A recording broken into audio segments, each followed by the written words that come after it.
Coming up is my review of The Unbearable Weight of Massive Talent, something that yours truly does struggle with from time to time.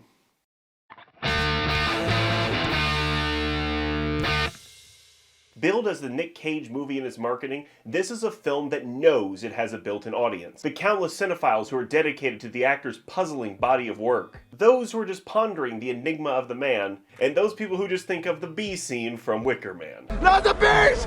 Ah! Inside the film is a true underdog story of a man who spent the last decade doing less than remarkable films, struggling to become a movie star again. Cage himself, the real one, not the one in the movie, is more than game to poke a little fun at himself and kind of let loose. He's spent so much time doing video-on-demand films that, are hit or miss. He thinks they're great, but he's using them to pay off some debts. So the Cage here is a free man, able to play himself with a straight face. The writers and director are not making fun of him. It's a satire, sure, but it's coming from a place of love. They genuinely love Nicolas Cage. And you should too, really. It plays on two levels. The straightforward homage and satire of Cage, which is funny, but also it is a real redemption story of the real Nicolas Cage trying to kind of become who he was. You know, the Nicolas Cage from The Rock and National Treasure and other stuff. Not, whatever he's been doing lately.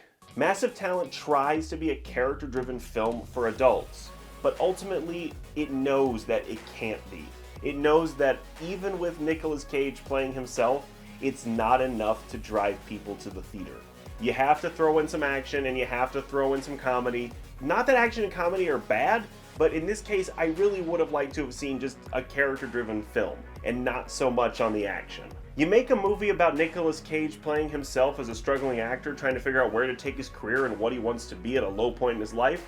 That's an interesting premise. You take that, and then you have him in a Tropic Thunder-esque situation where he's, involved with drug lords and the CIA and everything. Now that's a hook, and that's going to get people in theaters. I just would have preferred to have seen the former. The problem is that the action undermines the theme of the film and provides for a lackluster third act and climax. But that being said, I really did enjoy this film. Cage himself is great, but the scene stealer is Pedro Pascal, who plays Javi, who is a huge cinephile, huge Cage fan, and might be a drug lord?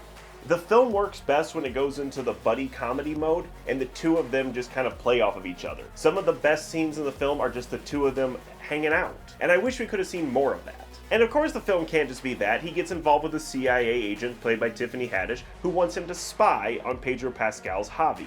And what follows are scenes of slapstick, farce, and countless homages and references to Cage's previous work. As I mentioned before, it's all done in love, and just with a little bit of jest. But this is a film that wants to prove that Cage can be a movie star again. And after this, maybe he should be.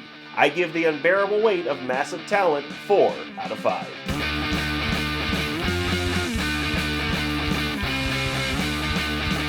Hey, thanks for watching. Make sure to follow us on social media and visit us on instantmoviereviews.com, and we'll see you next time.